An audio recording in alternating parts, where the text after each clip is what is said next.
ಬೆಂಗಳೂರು ಮಂದಿಗೆ bad news. ಇನ್ನು 8 ವರ್ಷ HAL ಏರ್ಪೋರ್ಟ್ ಓಪನ್ ಆಗಲ್ಲ. ಇದ್ದಕ್ಕಿದ್ದಂತೆ ಬದಲಾವಣೆ ಆಗಿದ್ಯಾಕೆ?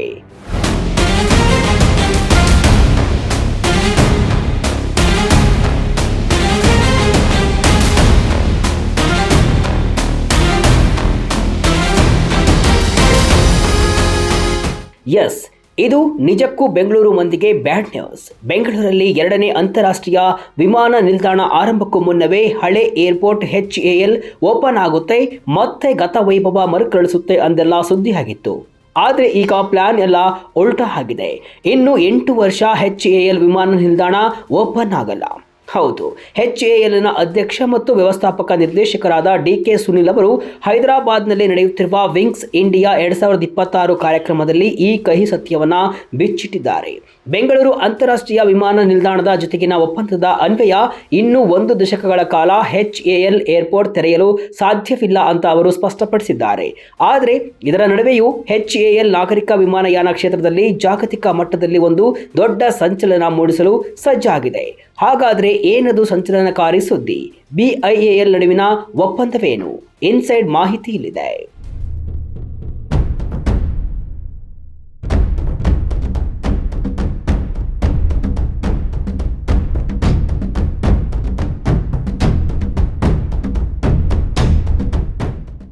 ಬೆಂಗಳೂರಿನ ಟ್ರಾಫಿಕ್ ಸಮಸ್ಯೆಯಿಂದಾಗಿ ಕೆಂಪೇಗೌಡ ಅಂತಾರಾಷ್ಟ್ರೀಯ ವಿಮಾನ ನಿಲ್ದಾಣವನ್ನ ತಲುಪುವುದೇ ಒಂದು ಸಾಹಸವಾಗಿರುವ ಈ ಸಮಯದಲ್ಲಿ ನಗರದ ಮಧ್ಯಭಾಗದಲ್ಲಿರುವ HAL ವಿಮಾನ ನಿಲ್ದಾಣವು ಮತ್ತೆ ಸಾರ್ವಜನಿಕ ಬಳಕೆಗೆ ಮುಕ್ತವಾಗಲಿ ಎಂಬುದು ಲಕ್ಷಾಂತರ ಬೆಂಗಳೂರಿಗರ ಆಶಯವಾಗಿತ್ತು.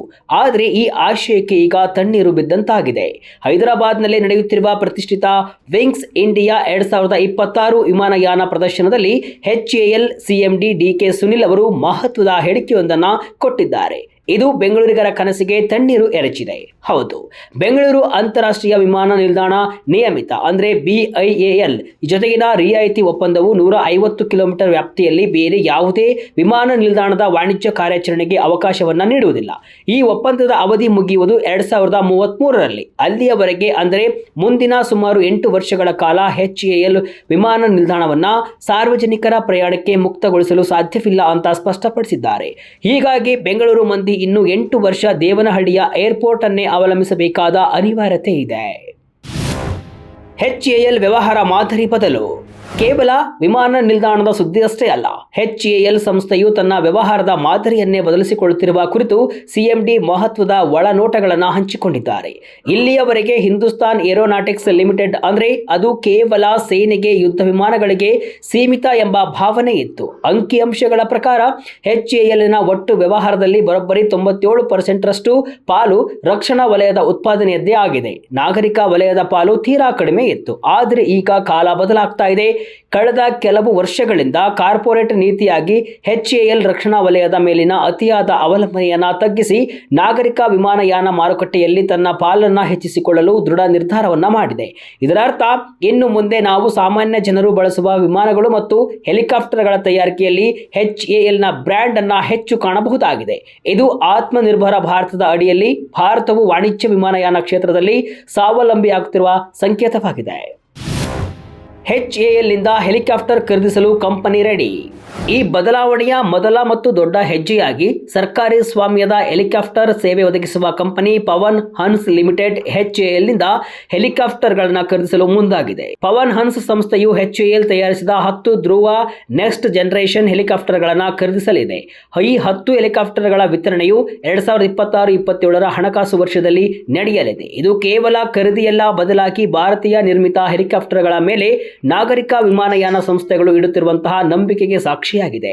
ONGC ಸಿಬ್ಬಂದಿಯ ಕಡಲಾಚೆಯ ಕಾರ್ಯಾಚರಣೆಗಳಿಗಾಗಿ ಪವನ್ ಹನ್ಸ್ ಈ ಅತ್ಯಾಧುನಿಕ ಧ್ರುವ್ NG ಹೆಲಿಕಾಪ್ಟರ್ಗಳನ್ನು ಬಳಸಿಕೊಳ್ಳಲಿದೆ. ಇದು HALನ ತಾಂತ್ರಿಕ ಸಾಮರ್ಥ್ಯಕ್ಕೆ ಸಿಕ್ಕ ದೊಡ್ಡ ಗೆಲುವು. ಧ್ರುವ್ NG ಹೆಲಿಕಾಪ್ಟರ್ ವಿಶೇಷತೆ ಏನು? ವೀಕ್ಷಕರೇ, ಧ್ರುವ್ NG ಹೆಲಿಕಾಪ್ಟರ್ ವಿಶೇಷತೆ ನೋಡುವುದಾದರೆ ಇದು ಸಾಮಾನ್ಯ ಹೆಲಿಕಾಪ್ಟರ್ ಅಲ್ಲ. HAL CMD ಹೇಳುವಂತೆ ಇದು 3ನೇ ತಲೆಮಾರಿನ ಅತ್ಯಾಧುನಿಕ ಏರ್ಕ್ರಾಫ್ಟ್. ಇದರಲ್ಲಿ ಗ್ಲಾಸ್ ಕಾಕ್ಪಿಟ್ ಅಳವಡಿಸಲಾಗಿದ್ದು ಡಿಜಿಟಲ್ ಪರದೆಗಳ ಮೂಲಕ ಪೈಲಟ್ಗಳಿಗೆ ನಿಖರ ಮಾಹಿತಿ ಸಿಗುತ್ತೆ. ವಿಶೇಷವೇನೆಂದರೆ ಇದರ ಎಂಜಿನ್ ಅನ್ನ ಸ್ವತಃ HAL ತಯಾರಿಸಿದೆ. ಇತ್ತೀಚೆಗೆ ಕೇಂದ್ರ ನಾಗರಿಕ ವಿಮಾನಯಾನ ಸಚಿವರ ಸಮ್ಮುಖದಲ್ಲಿ ಇದರ ಮೊದಲ ಹಾರಾಟ ಯಶಸ್ವಿಯಾಗಿ ನಡೆದಿದ್ದು ಮುಂದಿನ ಕೆಲವೇ ತಿಂಗಳುಗಳಲ್ಲಿ ಇದು ನಾಗರಿಕ ಬಳಕೆಯ ಪ್ರಮಾಣ ಪತ್ರವನ್ನು ಪಡೆಯಲಿದೆ. ಈ ಹೆಲಿಕಾಪ್ಟರ್ನಲ್ಲಿ ಟರೈನ್ ಅವೇರ್ನೆಸ್ ನಂತಹ ಸುರಕ್ಷತಾ ಫೀಚರ್ಗಳಿವೆ. ಅಂದರೆ ಗುಡ್ಡಗಾಡು ಪ್ರದೇಶಗಳಲ್ಲಿ ಹಾರುವಾಗ ಪೈಲಟ್ಗೆ ಭೂಪ್ರದೇಶದ ಎಚ್ಚರಿಕೆ ನೀಡುವ ವ್ಯವಸ್ಥೆ ಇದಾಗಿದೆ. ಇನ್ಮುಂದೆ ಡಾರ್ನಿಯರ್ 228 ನಾಗರಿಕ ವಿಮಾನ. HALನ ದೃಷ್ಟಿ ಕೇವಲ ಭಾರತಕ್ಕೆ ಸೀಮಿತವಾಗಿಲ್ಲ, ವಿದೇಶಿ ಮಾರುಕಟ್ಟೆಯ ಮೇಲೂ ಕೂಡ ಕಣ್ಣು ಬಿದ್ದಿದೆ. ಭಾರತೀಯ ನೌಕಾಪಡೆ, ವಾಯುಪಡೆ ಮತ್ತು ಕೋಸ್ಟ್ ಗಾರ್ಡ್ಗಳ ಬೆನ್ನೆಲುಬಾಗಿರುವಂತಹ ಡಾರ್ನಿಯರ್ 228 ವಿಮಾನಕ್ಕೆ ಈಗ ನಾಗರಿಕ ರೂಪವನ್ನು ನೀಡಲಾಗಿದೆ. ಇದಕ್ಕೆ ಹಿಂದೂಸ್ತಾನ್ 228 ಅಂತ ಮರುನಾಮಕರಣ ಮಾಡಿ DGCA ನಿಂದ ನಾಗರಿಕ ಪ್ರಮಾಣೀಕರಣವನ್ನು ಪಡೆಯಲಾಗಿದೆ. ಇದರ ಯಶಸ್ಸು ಈಗ ಗಡಿ ದಾಟಿದೆ. ದಕ್ಷಿಣ ಅಮೆರಿಕದ ಗಯಾನ ದೇಶಕ್ಕೆ HAL ಈಗಾಗಲೇ ಇಂತಹ 2 ವಿಮಾನಗಳನ್ನು ಪೂರೈಸಿದೆ. ವೆಸ್ಟ್ ಇಂಡೀಸ್ ದ್ವೀಪಗಳಲ್ಲಿ ಈ ವಿಮಾನಗಳು ಹಾರಾಟ ನಡೆಸ್ತಾ ಇರುವುದು ಕೂಡ ಹೆಮ್ಮೆಯ ವಿಷಯ. ಅಷ್ಟೇ ಅಲ್ಲ, ಇನ್ನೂ 2 ವಿಮಾನಗಳ ಪೂರೈಕೆಗಾಗಿ ಒಪ್ಪಂದಕ್ಕೆ ಸಹಿ ಹಾಕಲಾಗಿದೆ. ಕೆರಿಬಿಯನ್ ದ್ವೀಪಗಳು ಮಾತ್ರವಲ್ಲದೆ ಮಲೇಷಿಯಾ, ಇಂಡೋನೇಷ್ಯಾದಂತಹ ದ್ವೀಪ ರಾಷ್ಟ್ರಗಳಲ್ಲಿ ಈ ಸಣ್ಣ ಗಾತ್ರದ ವಿಮಾನಗಳಿಗೆ ಭಾರಿ ಬೇಡಿಕೆ ಇದೆ ಅಂತ HAL CMD ವಿಶ್ವಾಸವನ್ನ ವ್ಯಕ್ತಪಡಿಸಿದ್ದಾರೆ. ಬರಲಿವೆ 100 ಆಸನದ ವಿಮಾನ. ಇನ್ನು ಪ್ರಾದೇಶಿಕ ಸಂಪರ್ಕವನ್ನ ಬಲಪಡಿಸುವ ನಿಟ್ಟಿನಲ್ಲಿ HAL ಮತ್ತೊಂದು ಮಹತ್ವದ ಯೋಜನೆಯನ್ನ ಕೈಗೆತ್ತಿಕೊಂಡಿದೆ. ವಿಂಗ್ಸ್ ಇಂಡಿಯಾ ಪ್ರದರ್ಶನದಲ್ಲಿ ಪ್ರದರ್ಶಿಸಲಾದ SJ-100 ವಿಮಾನವು ವಿಶ್ವ ದರ್ಜೆಯ ವಿಮಾನವಾಗಿದೆ ಅಂತ CMD ಬಣ್ಣಿಸಿದ್ದಾರೆ. ಭಾರತದಲ್ಲಿ ಸಣ್ಣ ನಗರಗಳ ನಡುವೆ ಸಂಪರ್ಕ ಕಲ್ಪಿಸಲು 100 ಸೀಟುಗಳ ಸಾಮರ್ಥ್ಯದ ವಿಮಾನಗಳ ಕೊರತೆ ಇದೆ. ಈ ಕೊರತೆಯನ್ನ ನೀಗಿಸಲು SJ-100 ಸಿದ್ಧವಾಗ್ತಾ ಇದೆ. ಮುಂದಿನ 3 ವರ್ಷಗಳ ಒಳಗೆ ಈ ವಿಮಾನದ ಉತ್ಪಾದನೆ ಪ್ರಾರಂಭವಾಗಲಿದೆ ಅಂತ ಸುನಿಲ್ ಅವರು ಮಾಹಿತಿಯನ್ನ ಕೊಟ್ಟಿದ್ದಾರೆ. ಇದು ಉಡಾನ್ನಂತಹ ಯೋಜನೆಗಳಿಗೆ ದೊಡ್ಡ ಶಕ್ತಿಯನ್ನು ತುಂಬಬಲ್ಲದು. ಕಡಿಮೆ ದೂರದ ಪ್ರಯಾಣಕ್ಕೆ ಬೃಹತ್ ಜೆಟ್ ವಿಮಾನಗಳ ಬದಲಿಗೆ ಇಂತಹ 100 ಸೀಟರ್ ವಿಮಾನಗಳು ಆರ್ಥಿಕವಾಗಿ ಲಾಭದಾಯಕ.